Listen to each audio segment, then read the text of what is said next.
Tonight's topic, as you heard, is the boundaries of salvation, the two natures of communion in Christ.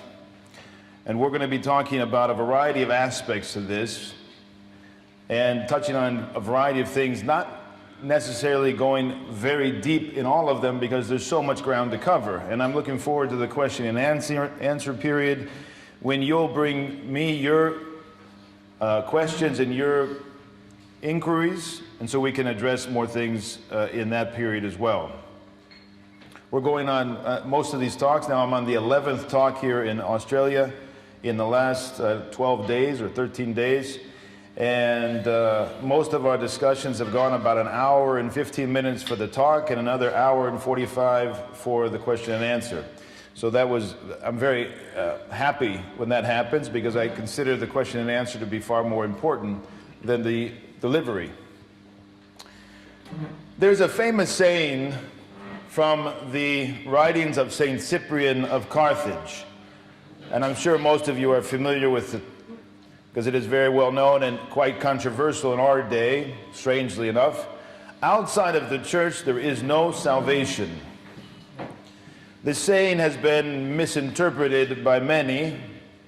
It is a rather straightforward and quite obvious truth that there is no salvation outside the church, for the church is Christ. And Christ himself is salvation, the kingdom of God. And therefore it is a self-evident truth and rather straightforward. The problem is that in our day and age, the question of salvation and its identification of Christ and the church is under attack. And so the quotation is rather straightforward, but the presuppositions of us, most of those who question this saying of the saint, are the problem. In other words, it's unstated. And before we even get to the meaning of the saint's words, we have a particular disposition or particular perspective which makes it problematic for us to interpret as the church has always interpreted this expression. So this self-evident truth is under constant attack in our day, in this day of relativism, including ecclesiological relativism, ecumenism, which is as a dogmatic heresy, as a heresy of the one holy Catholic and Apostolic Church, the body of Christ, is a fruit of the spirit of Antichrist, which is secularism. As I've said in other talks, secularism is the mother, and the children are ecumenism and philetism. These are two children of secularism. Both of them are the spirit of the world and distortion of the one holy Catholic and Apostolic Church as the body of Christ and nothing less than the body of Christ. Those who attack this truth have yet to enter into the mind of Christ and the end of his incarnation, the meaning of his incarnation, which is the glorification of man, his deification, his theosis. We've heard and we understand, I'm sure, if we're Orthodox, and we've read the great saying by St. Athanasius the Great, Patriarch of Alexandria, God became man, that man might become God. That's a paraphrase a bit. By grace. So God descends in order for us to ascend. With our deified human nature, our flesh, he sits at the right hand of God. This was the aim of the incarnation, that he might bring us up into heaven. Nothing less. Our nature, united to his divine nature. Two natures, one person. God empties himself to fill us. We must become empty, purified, to be filled, to be illumined. There are two natures in communion in the one body of Christ, according to the definition of Chalcedon, which is perhaps the most important and most definitive definition of our Christology ever to be stated, summation of the first three ecumenical councils, and that which determined, to a large degree, the decisions of the next two ecumenical councils. It says there in Chalcedon, in the definition of the faith, one and the same Christ, Son, Lord, only begotten, acknowledged in two natures unconfusedly, unchangeably, indivisibly, inseparably. the difference of the natures being in no way removed because of the union, but rather the properties of each nature being preserved, and both concurring into the one person and one hypostasis. This is an English translation, so we need to allow for that, and the precision in Greek is of course greater. There is therefore synergy, a synergy of God and man, a cooperation in the working out of every person's salvation. The yes of the All-Holy One, the Mother of God, is presupposed before God can become incarnate within each one of us by grace. That yes is not just words. It means everything from baptism, chrismation, the Eucharist, confession, all of the mysteries in which Christ is given and gives himself. Every mystery to the crucifixion of our mind, our soul, and our body. Every submission, every emptying of ourselves to be filled with himself, our life, who is Christ. All of it together expressing the mystery of Christ, the body, our salvation. These are synonyms. The central mystery of Orthodoxy is Christ, the Theanthropos, fully God, united with the Holy Trinity, and fully man, united with all men who constitute his body, the Church. This truth is at the center and constitutes the entire dogma of our faith, of our Orthodox faith. Christ, the Theanthropos, is our way of believing, is our way of living, is our way of thinking and doing. This truth must be stressed from the outside when we're speaking, from the outset when we're speaking about the Orthodox faith and the Orthodox ethos. The Orthodox way presupposes and begins and ends with our communion with the Father in Christ through the Holy Spirit and the purification and illumination of our entire being on the path of theosis. This state, the acquisition and realization of the Christian way or ethos, presupposes Orthodox faith. Let me state that again, it's very important. This state, the dogma of theosis, the experience that is expressed in the dogma of theosis, presupposes the acquisition, in other words, and realization of the way of Christ, presupposes the truth of Christ, the Christian faith, the Orthodox faith. These are inseparable. All of these will be unpacked as we go through our talk tonight. So I'm giving you in concentrated form what will then be discussed in more detail as we go forward. Every departure, no matter how slight, from the Orthodox faith brings with it a falling away from the Orthodox ethos and spiritual life. There are unfortunately many examples of this in ecclesiastical history, from Chalcedon all the way to today, or from the First Ecumenical Council of the Arians all the way to today. But the most notable for us in the Western world is the introduction of the Filioque and the subsequent loss of the Orthodox ethos in the West. The opposite is also true. Departures from the Orthodox ethos or way bring in their wake departures from the Orthodox faith.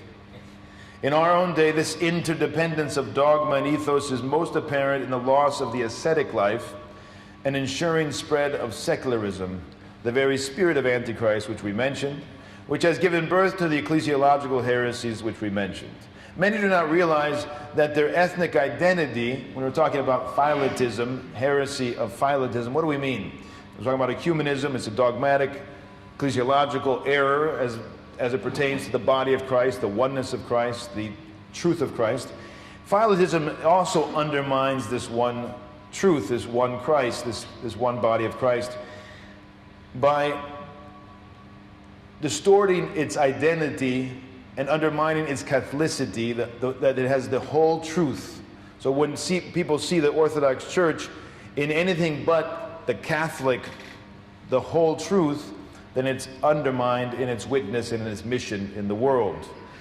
So many people do not realize that their ethnic identity is of this world.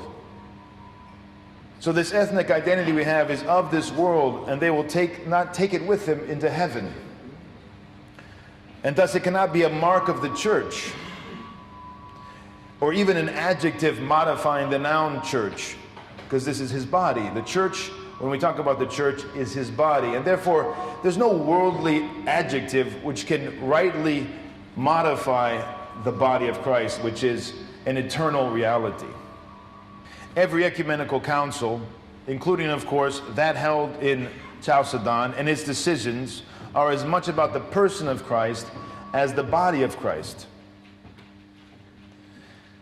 In its oros, the council set down the boundaries inside of which one is in Christ, outside of which one stands apart from Christ, from communion in him. No amount of speculation or questioning or debating as to the terminology used by the Holy Fathers can change this reality.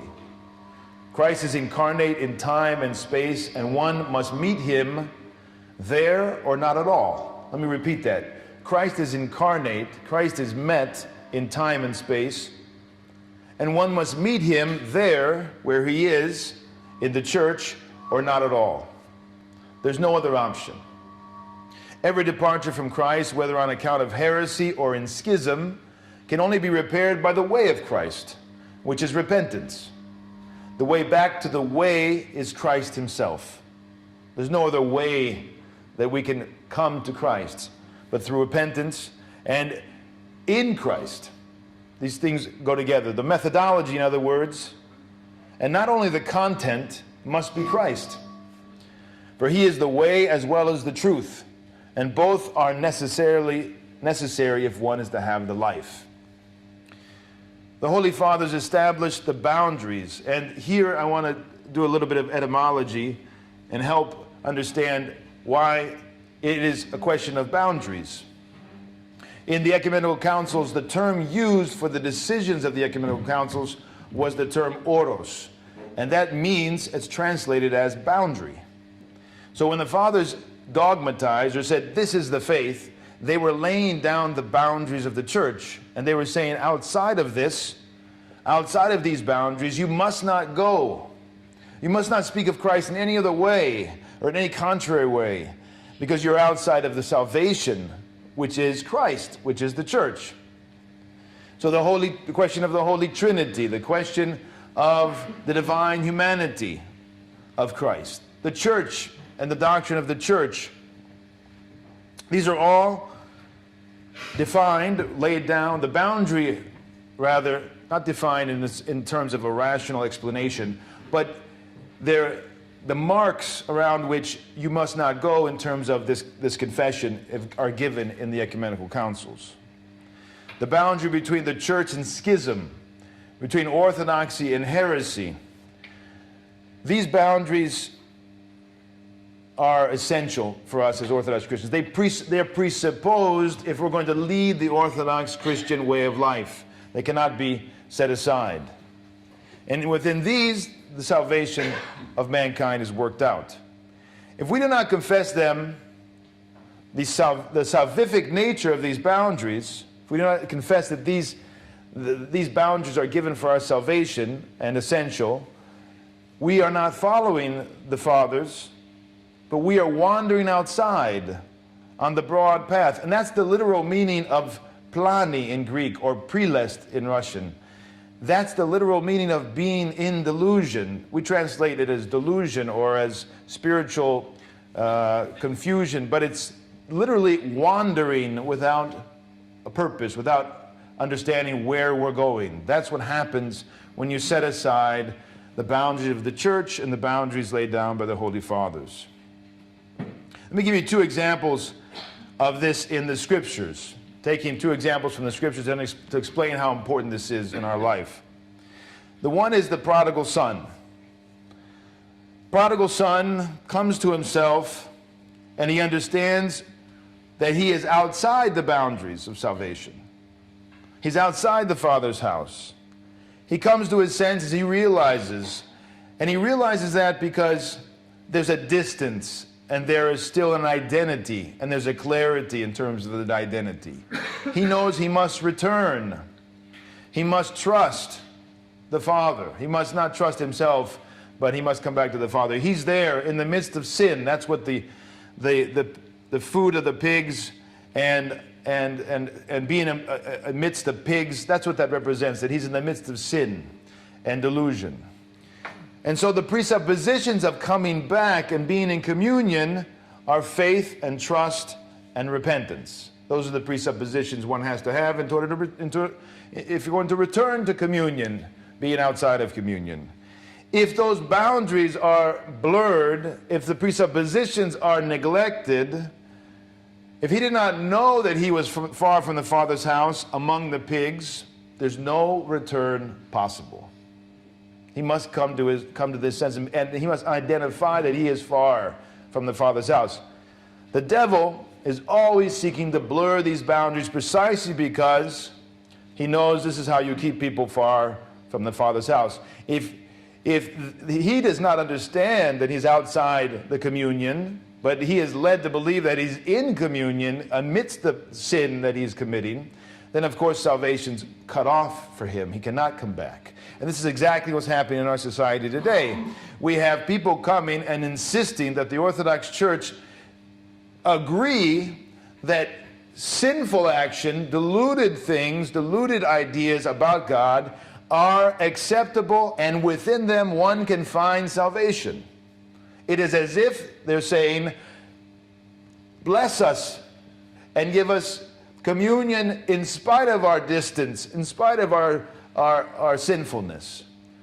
Acknowledge that we are in the Father's house even when we clearly see they are far from the Father's house. If the enemy achieves this, either on a personal level or on an ecclesiological level, the road to salvation is cut off. It is a question of salvation. Every heresy, especially the heresy of ecumenism, or this, what I'm talking about, this blurring of the boundaries in our day and age, is a question of salvation and nothing less. That's why it is so, the fathers are so particular about what the truth of the church is and how we confess it and what the boundaries are, because it is a question of salvation. If it was not a question of salvation, if it was a question of philology or history or philosophy, the fathers would not insist. They would not insist that we have exactitude in our understanding of Christ, because it would not be a question of salvation. Dogma, again, to repeat, is experience, and experience is dogma. When we dogmatize, when we say this is the truth about God, it's not based on philosophy, it's not based on speculation, it's based on a fruit of experience, and that experience happens in Christ, in the church, and it happens for those who've reached glorification. They've reached deification, they've reached theosis. In other words, they're totally united. There's no obstacles. They're in the Father's embrace, and they speak from experience of who the Father is, who the Son is, and who the Holy Spirit is.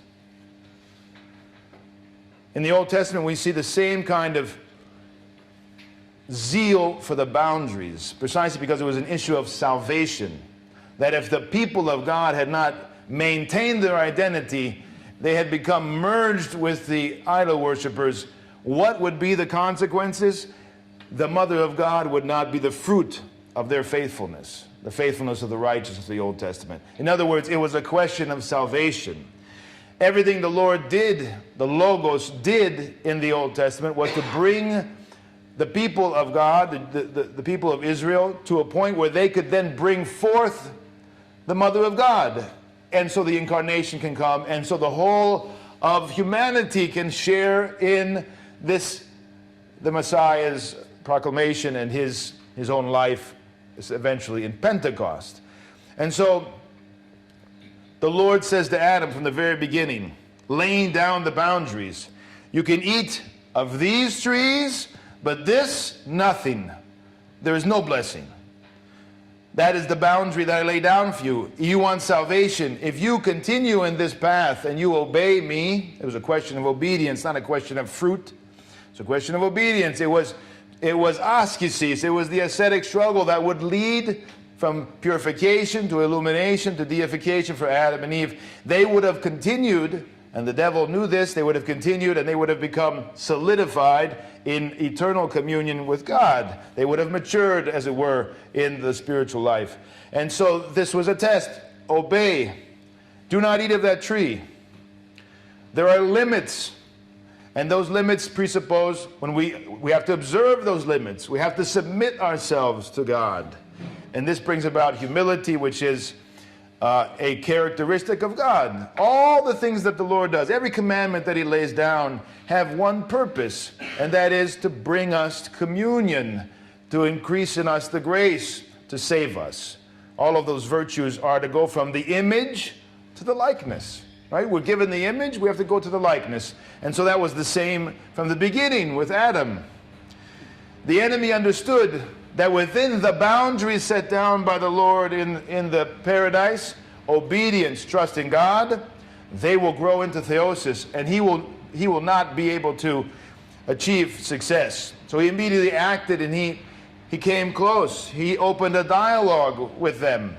He began to counter the words of the Lord and say, it is not as the Holy Father said in Chalcedon.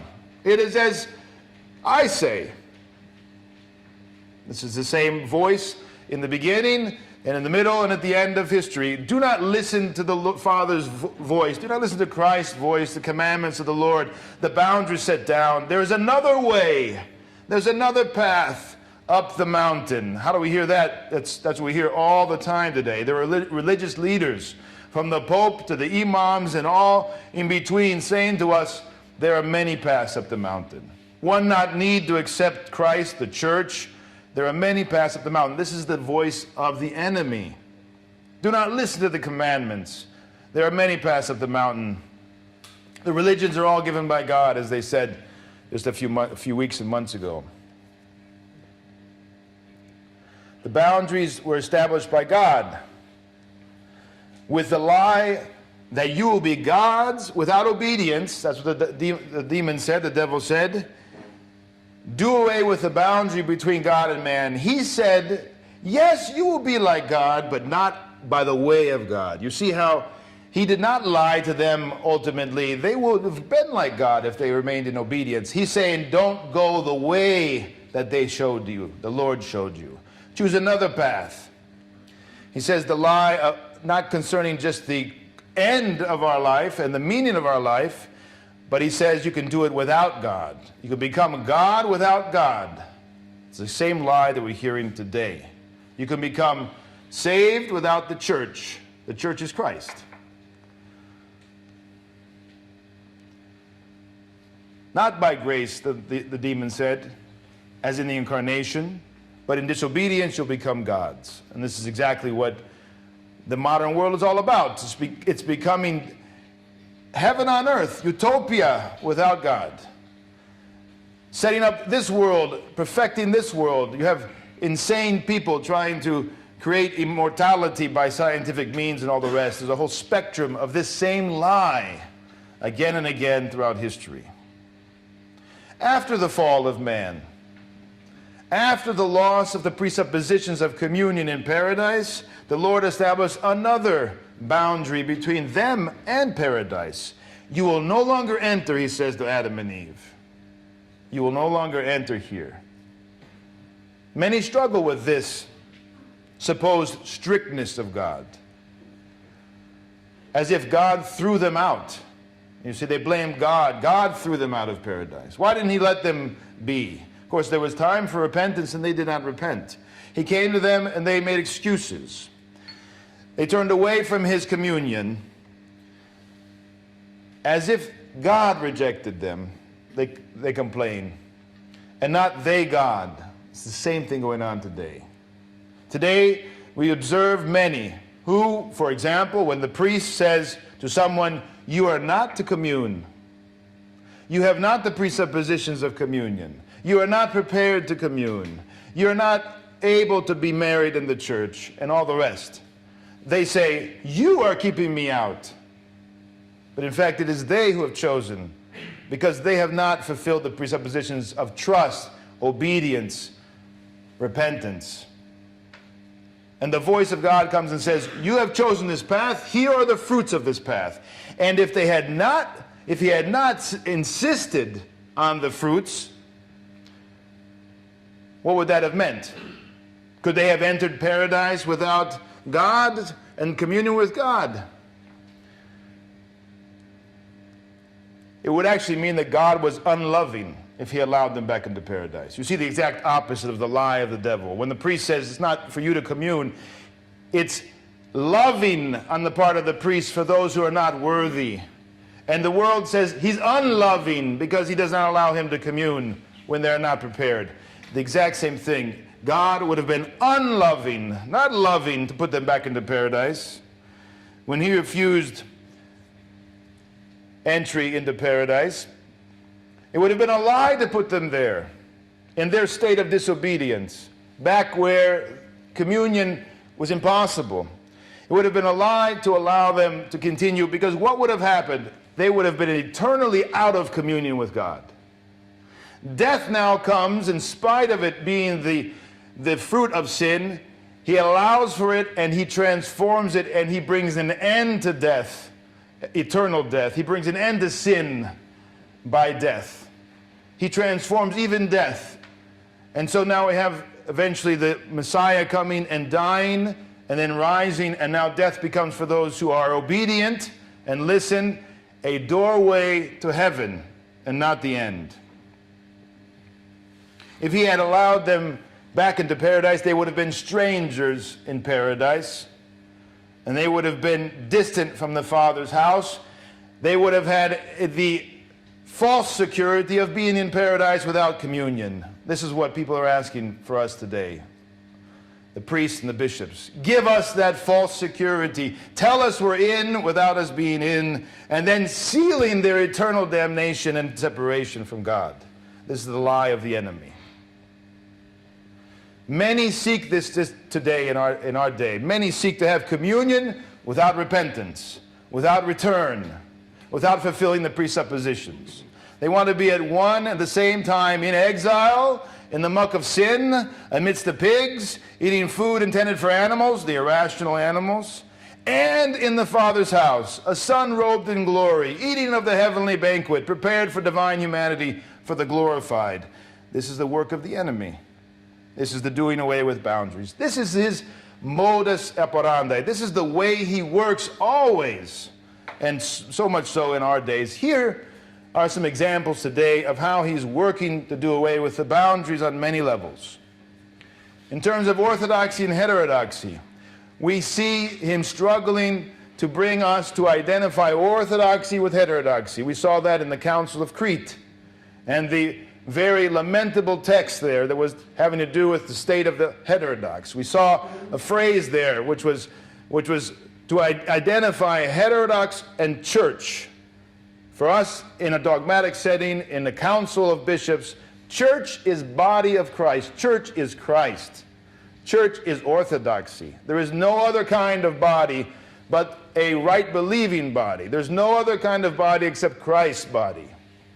So when you put the word heterodox before that, in that context, in a council among bishops who are speaking and confessing the faith, you have an identification of heterodoxy and orthodoxy. What does it mean to have a heterodox church? Is it possible? It's impossible. Heterodox church with the meaning of the body of Christ. Can you have a virgin who is also a harlot? It's impossible. And this is what is going on in our day. Confusion and lies and identifying the pigsty with the Father's house. Theologumena. It's very common in our day to hear theologians, armchair theologians, academic theologians, people who spend their day reading and studying with their rational intellect, and they are yet to be purified through prayer and asceticism and struggle, and yet they opine dogmatic speculation about this dogma and that dogma, and they call it theologumena, as if there is opinions in the realm of theology. True theology is the confession of experience. It's the fruit of experience, and those who've been glorified and deified. There are no opinions in theology, properly speaking. The theologumena we hear are an example of this confusion. We have the confusion of the boundaries and the identity of orthodoxy and heterodoxy in so-called common saints. And we hear many Orthodox today talk about Francis of Assisi as an Orthodox saint. Impossible. Anybody who has Orthodox criteria and reads the the life that has come down for us from Francis of Assisi can spot again and again and again aspects of his spirituality which are inconsistent with the Orthodox teaching. He was out of communion with the Orthodox Church, and he expressed a spiritual life which was inconsistent with all of our patristic and our ascetics. It's a state of prelest, of planning, of wandering outside of the experience of the fathers. Or we have the example of those who want to present St. Isaac of Syria as a Nestorian. And they go to great lengths to try to prove with historical and other ways, studies of history, studies of texts, that St. Isaac was in fact a Nestorian. But our God-bearing fathers, our contemporary deified ones, have not only shown, and there are not only studies showing that this is a mistake, this is an error, but they themselves have charismatic experiences and communion with the saints, and they confirm for us. So who do we trust? Who do we trust? The whole academic establishment today is full of arrogance because they stand in the 21st century, looking back 1,500 years, speculating on and assuming they have the full picture of so many issues, rewriting history, rediscovering and changing our common understanding on so much. This is the spirit of Python, half-truths. Common prayer is another example of this, the boundaries of the church being blurred and it being a methodology which does not lead to theosis. Common prayer is forbidden by the canons of the church. Canons of the church are many canons, not one or two. Many canons forbid common prayer between Orthodox and heterodox. And there's a soteriological, a salvific reason for that. Precisely so that there's not an identification of orthodoxy and heterodoxy. Because when that happens, as we said, then one is given the false security that they are in the church and they are on the path of salvation. It implies a common initiation into the gospel, which does not exist. It implies the same Christ, which does not exist. Because Christ is the church.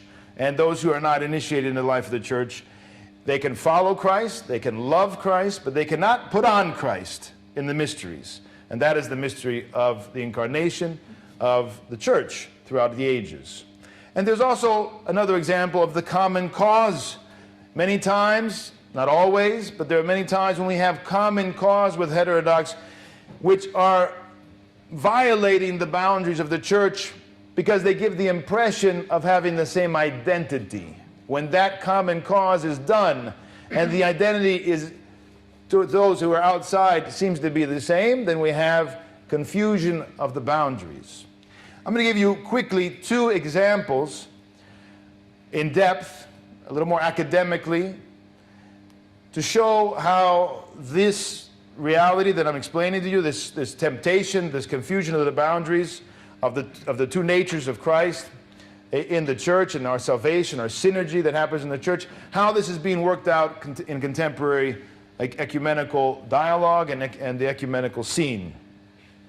The first one is the Vatican II, the Roman Catholic teaching on the mysteries of those outside of Catholicism. For the Roman Catholic communion, it is possible to recognize mysteries, sacraments, even the Eucharist, as existing outside the unity of faith and outside of the episcopate on the strength of an historical apostolic succession. So they say the Orthodox have apostolic succession, and therefore they have the Eucharist. That is the thinking in Catholicism all the way up to today. If apostolic succession is recognized, they say a valid episcopate exists, they have bishops, and therefore a valid celebration of the Eucharist is what they say. But for the Orthodox Church, apostolic succession does not mean simply the tracing of ordinations back to the apostles. That is not apostolic succession. It is not an historical question. It is a theological, spiritual, and historical, all three together.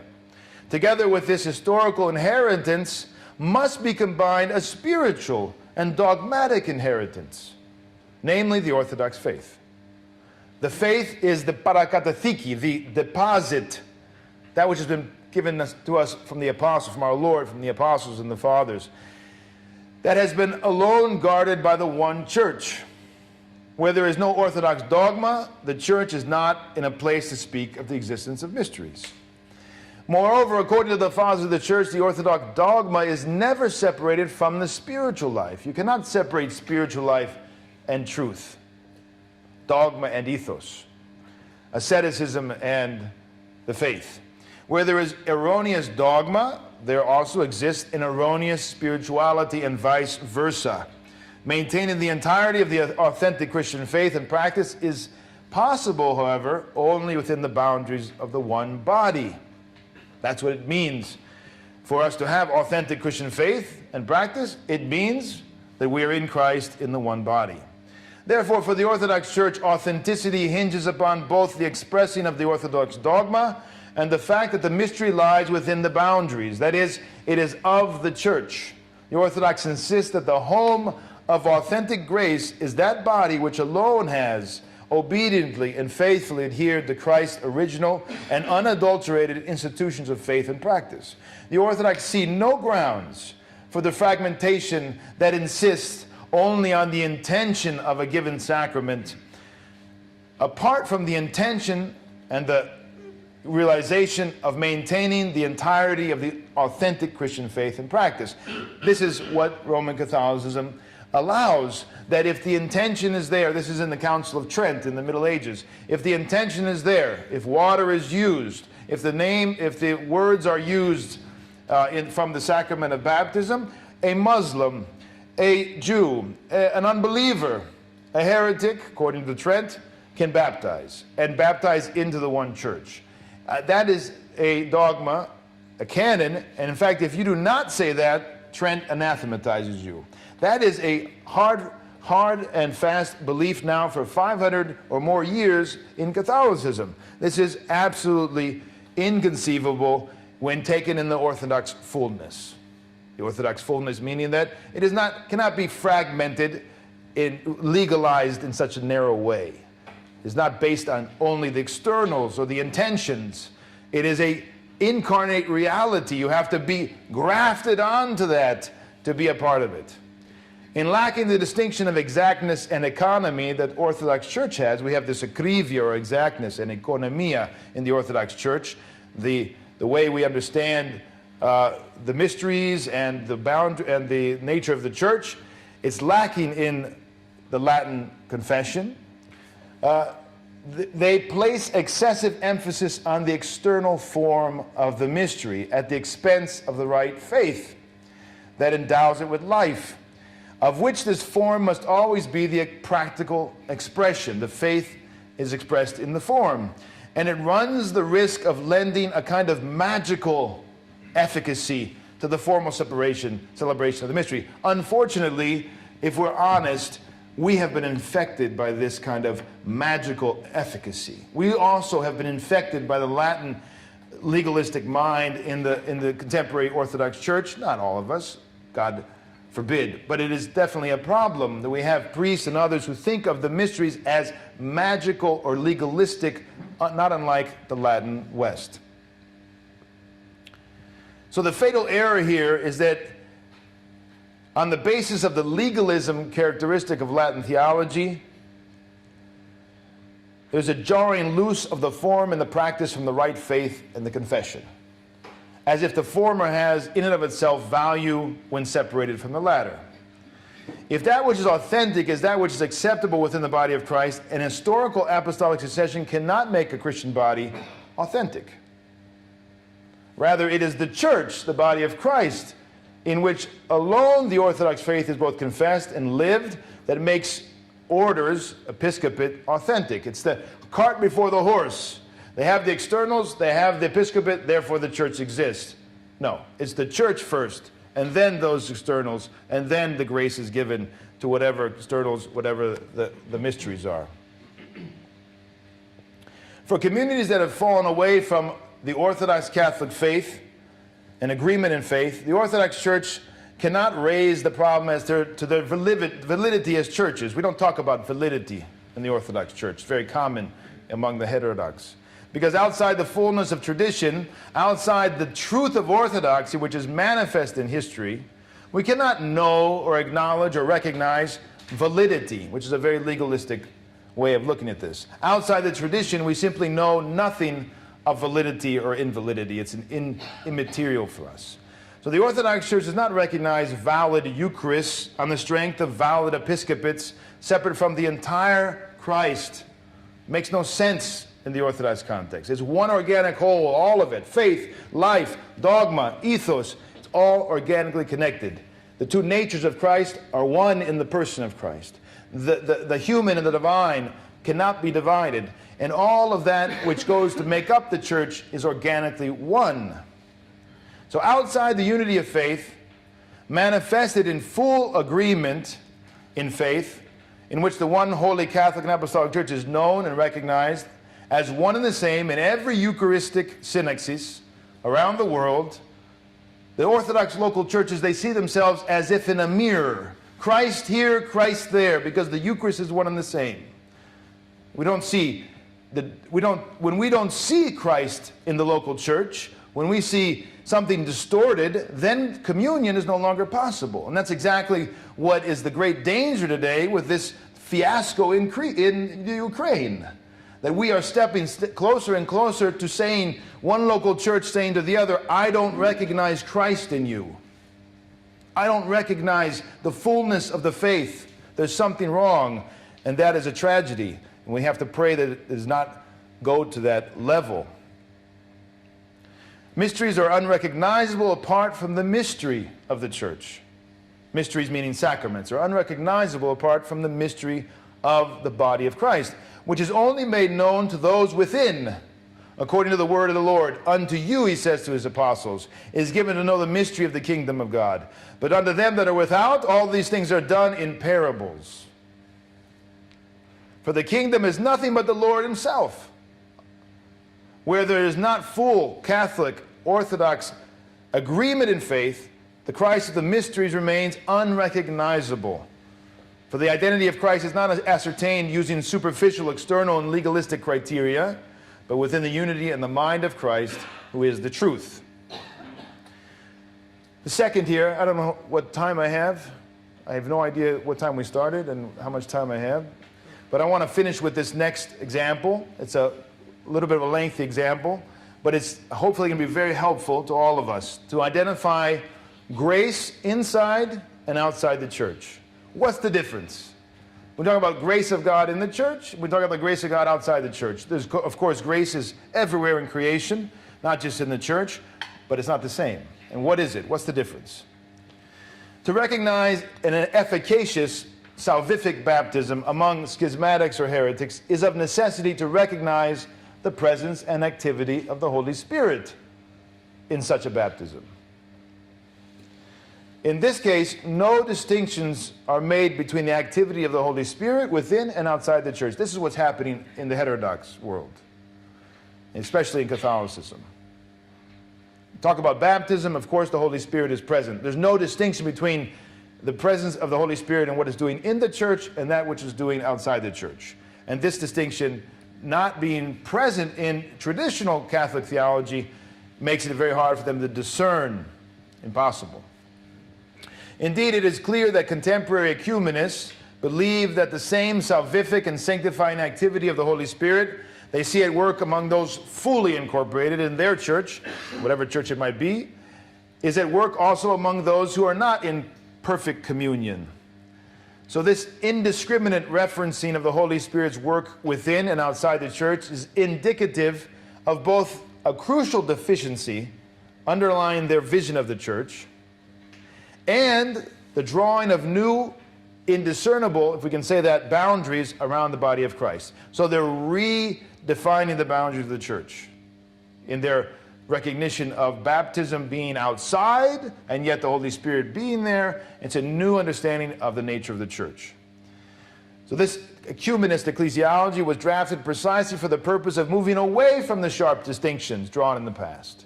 That's why this creation of this new ecclesiology, this new vision of the church. Distinctions which placed those separated from the church outside of the divine life of the Spirit. So the consensus among the ecumenists today is that, contrary to past understanding, there manifestly existed in reality intermediate degrees of belonging. What are they saying? That there's no more sharp distinctions. What we have is degrees of Christian life. So we have fullness here, less full there. It's like circles. In the core is, if you're a Roman Catholic, the Roman Catholic Church, and then maybe the Orthodox, and then maybe, and whatever, their vision of the others. And there's these concentric circles, intermediate degrees. They believe that the Holy Spirit was at work in the separated brethren, those outside their communion, as he was in their communion, sanctifying and saving souls. Those in schism and heresy belong in the church, they say, albeit not in the same way. And so, even so, their ecclesiological insufficiency, that which is lacking in the non-Roman Catholic in that case, existed on an institutional rather than a necessarily experiential level. So they make a distinction. Well, the institution of Orthodoxy, the Roman Catholics say, is deficient because they don't have the Pope at the height of their episcopacy. But their experiential level clearly, according to their criteria, exists. And so they say it's a church, but not quite a church. It's kind of like it's pregnant, but we're not quite sure if it's a human being inside. I'm being a little facetious. So there's a kind of a half-pregnant reality. As participants in the life of the divine Spirit and incorporated into Christ, it is necessarily followed that they share the same common spiritual foundation and an identity of experience in the Holy Spirit. This is their vision of things. But we do not encounter here the patristic teaching concerning the activity of the Holy Spirit within and outside the church. This is what I'm going to present to you now. What do the fathers say? How do the fathers understand the energies of the Holy Spirit? This teaching flows from the teaching on the divine and essence and energies of God. This is one of the most key doctrines that does not exist among the heterodox. This distinction between essence and energies, uncreated grace, and the energies of God throughout creation. This is what's lacking. In the tradition of the church, a distinction is made between God's essence and his energies. And although the two are often contrasted, it is understood that the energy is a natural energy of the essence. In other words, it's natural to God. It's an essential energy, or grace. This natural energy is utterly simple, even as God's essence is utterly simple. God is not complex and fragmented like human beings.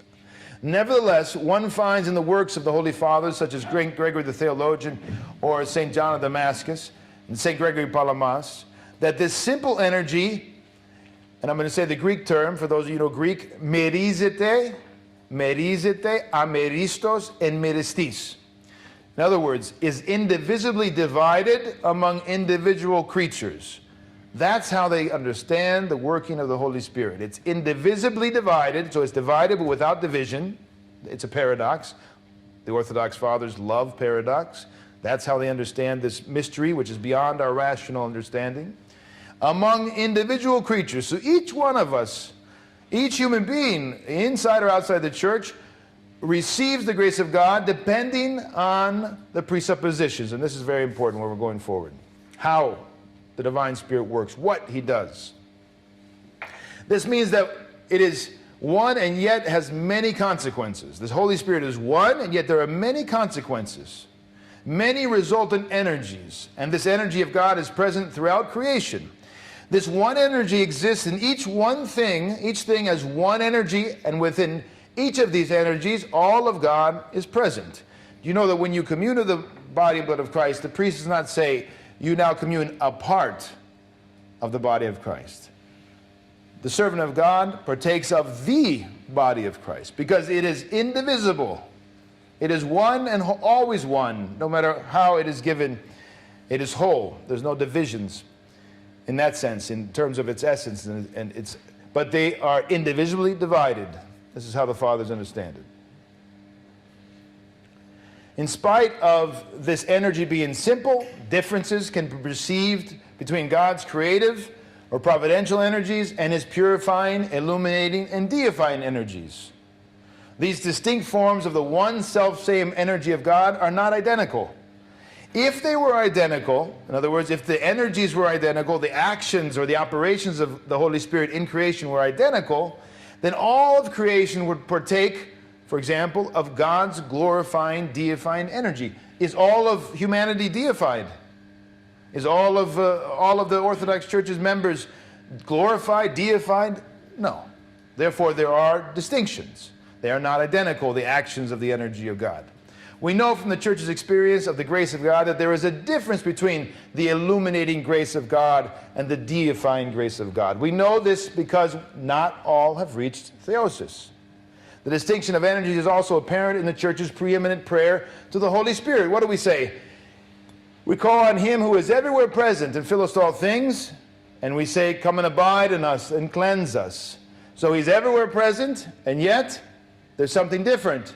There's something else necessary, that He come and abide in us and cleanse us. If He's already present in us, why does He need to come and abide in us and cleanse us? Because it's one thing for Him to be present in creation, and another thing for Him to be present in us as a purifying, cleansing Spirit.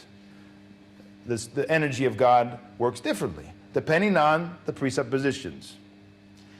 If He was already present in creation in the same way that He makes His abode in us, to cleanse, illumine, and deify us, there would be no reason to call upon Him to come and dwell in us.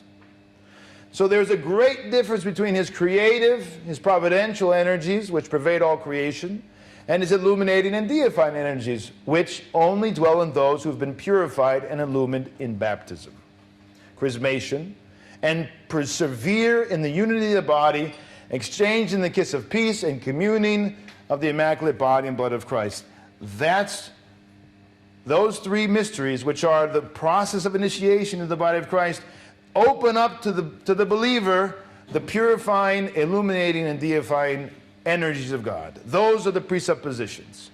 Father John Romanides explains further on this point very astutely. He says, the distinctions between the spiritual stages are the grounds for including among the divine energies and energies of theosis, illumination and purification, which is the energy associated with those being instructed in the faith. You have to be an Orthodox Christian in order to participate in these energies, and every Orthodox Christian does not do so, but only those who are properly prepared, spiritually speaking. So the preparation, the stance, the struggle, the asceticism, the love, the prayer, the fasting makes us worthy, makes us, as you were, opens us up to that synergy, to that realization of the purifying and energizing graces of God, and energizes or makes real the kingdom of God which has been given to us in the mysteries. It needs our yes with the Mother of God. It needs our yes to make it happen. St. Maximus the Confessor explains that while the Holy Spirit is present in all creation generally, preserving, providing, enlivening, He is present in a particular way in those who have, by their faith, gained the name of Christian, Orthodox, baptized Christian, the divine and indeed divinizing name of Christ. He is present in them not only as guarding and foreknowingly enlivening and moving natural reason, showing the transgression or keeping the commandments, announcing things foretold of Christ, but also as creative of the adoption as sons, which was granted according to grace through faith. So he's making distinctions here, how things work in the church. This is the threshold the believer passes in baptism and in chrismation and the Eucharist. All three together are the initiation process. There is furthermore an even more particular way in which the Holy Spirit dwells in Christians who are spiritually prepared and worthy. For the Holy Spirit becomes as generating wisdom only in those who have been cleansed in soul and body through the precise exercise of all the commandments, speaking to them as relatives and forming their mind according to the holy perceptions of the ineffable things in order to divinize them. This is St. Maximus the Confessor. All men then, of whatever background or belief, participate in the creative, the sustaining, and the providential energies of God. God is the one who calls all to Himself. He is the one that's chasing every human being to bring him to Himself. All those who find their way to the church, God brought them. But there's not purifying, illuminating, and deifying actions there because the presuppositions for that does not exist yet. Without these energies, of course, these providential energies of God, the world would not exist. So everything is in the grace of God. In this sense, and only in this sense, is there a differentiated participation of schismatics and heretics, not in the life of the church, as some suppose, but in those divine energies common to all creation, the creative, the sustaining, the providential energies of God. Yes, they participate in the energies of God, but again, the presuppositions do not exist for them to participate in the purifying and deifying energies of God. This participation does not make them members of the church, the participation in the creative, the providential, the sustaining energies of God. For they, not having fulfilled the presuppositions, are not participating in these energies. The grace of the Holy Spirit is imparted only in the body of Christ, the church, in the economy of grace, in the body of grace. And as Bishop Athanasios Yevtich says in his text on the ecclesiology of St. Paul, he says, grace is given by Christ as head and savior of the body of the church, while union in one body and life in Christ takes place only in the Holy Spirit. This is why the Apostle Paul says emphatically, if any man not have the Spirit of God, he is none of us. He is none of his, of Christ. How is it possible for one to have the Spirit of Christ who is not in the body of Christ? The church, and is not a member of Christ. This is St. Bishop Athanasius Yevtich. Without these distinctions regarding the divine energies of the Holy Spirit, participation in the life of the church in order to receive the grace that heals and saves would be pointless. For why is the church needed if grace is identified with the general presence of the Holy Spirit in the world, of which all men partake? There has to be these distinctions, otherwise the church is rather unnecessary.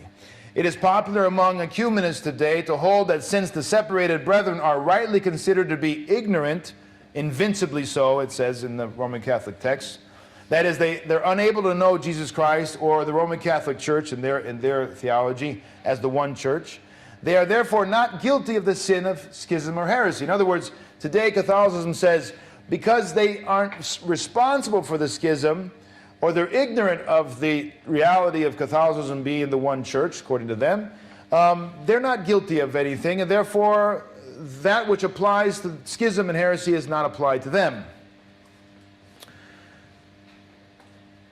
So, I'm going to skip a quote or two from Roman Catholic theologians explaining that, but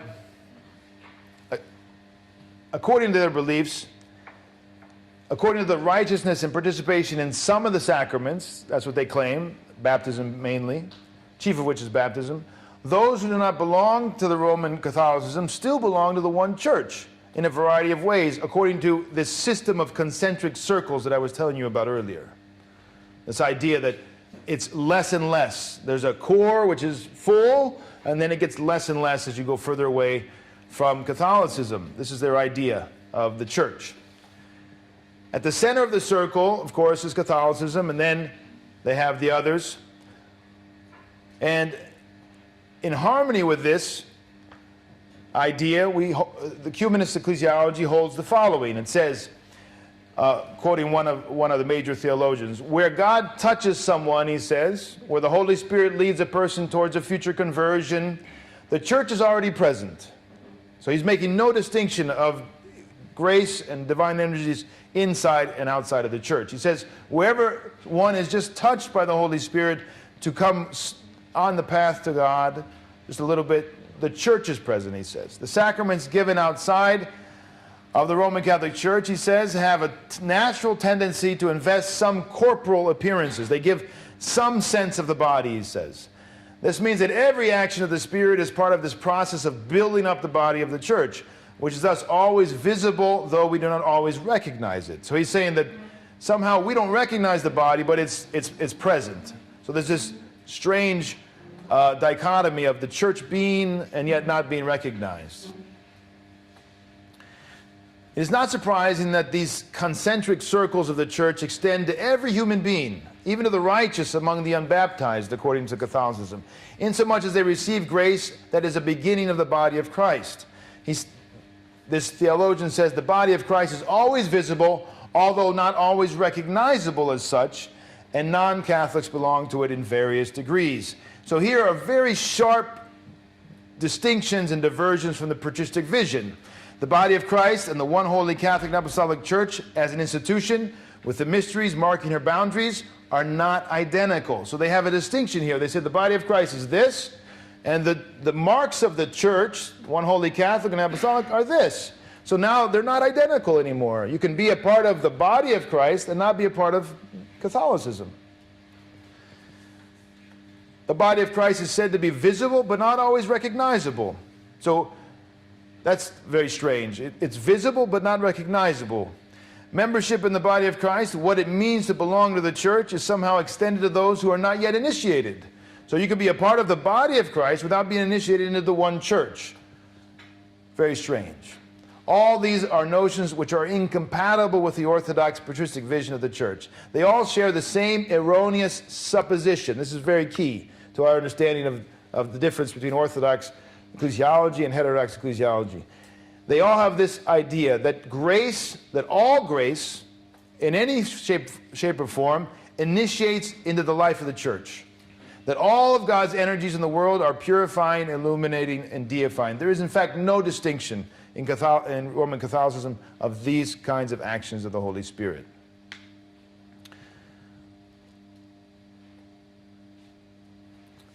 So from this error, the claim is then put forth that the new ecclesiology has not, in fact, done away with the patristic maxim that there is no grace given by the Holy Spirit outside of the church, since every grace bestowed by the Holy Spirit serves to build up the visible body. It's a twisting of this patristic teaching. Grace on the outer reaches of the circle among the unbaptized is touching someone, and thus the church is present and the Holy Spirit is said not to be outside the boundaries of the church.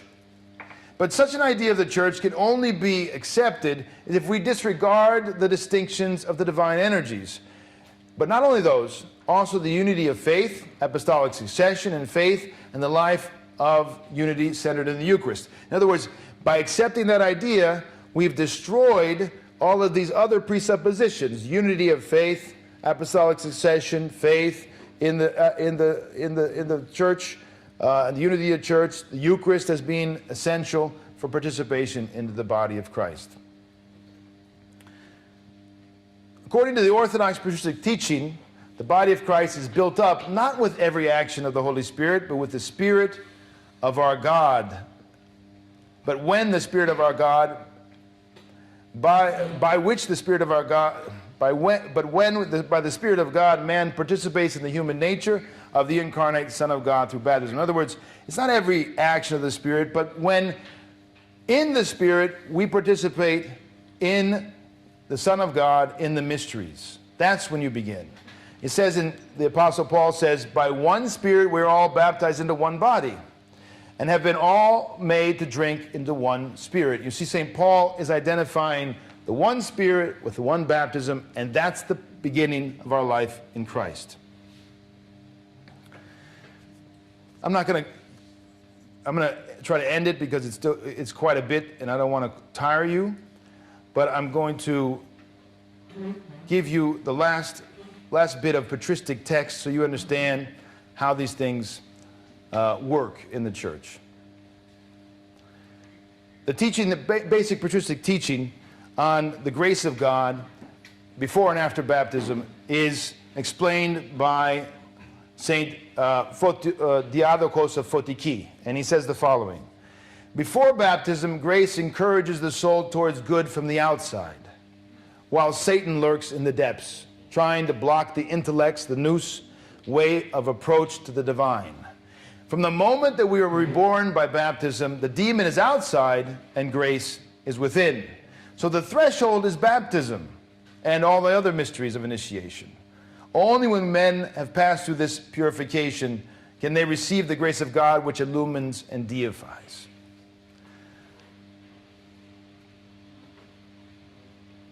One of the greatest errors and one of the things that's absent among all of these discussions and this academic theology and this confusion of the boundaries is that they have no discernment of the spirits. And this is a part of the identity of an Orthodox Christian. That's what makes the church different than all the other attempts at union with God and the religions of the world, is the discernment of the Spirit and the spirits. They lack any reference to the machinations of the evil one before or after baptism. They lack a developed demonology. That's what it's called. Understanding of the work of the demons. The significance of the unity of faith and the assembly of the faithful in one place in the divine Eucharist for the destruction of the powers of Satan is absent. And discernment of the methods of the fallen spirits is a requirement of Christology and ecclesiology. If you don't understand how the demons work, you're not going to understand how Christ came to heal us and to save us. It says in the evangelist John, he says, "For this purpose the Son of God was manifested, that he might destroy the works of the devil."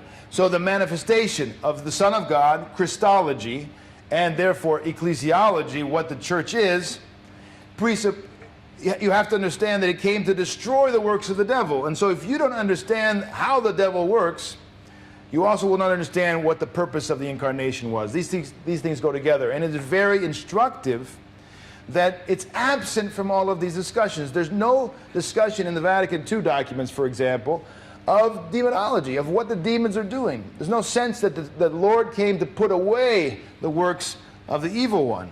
And this shows a lack of discernment of the spirits. I'll close with the following, and then we can open it up to questions. Forgive me for tiring you. The war against sin and corruption has never ceased to be waged by the church, often directed against the sin of its own members, including its clergy. Yet in every age, the church has been able to recognize the enemy and employ the appropriate remedies. The discernment of spirits is characteristic of the church alone, and that which most clearly distinguishes it as of divine origin and nature, over and against heresy. The church exists in the truth not because all its members are without sin, but because the sacramental mysteriological life, Christ given in the mysteries, is always present in her, and against her the devil is defenseless. When you assemble in one place, St. Ignatius of Antioch says, when you come together in the Eucharist, the power of Satan is destroyed. Outside the synaxis, the gathering of the faithful in the Eucharist, there is no church.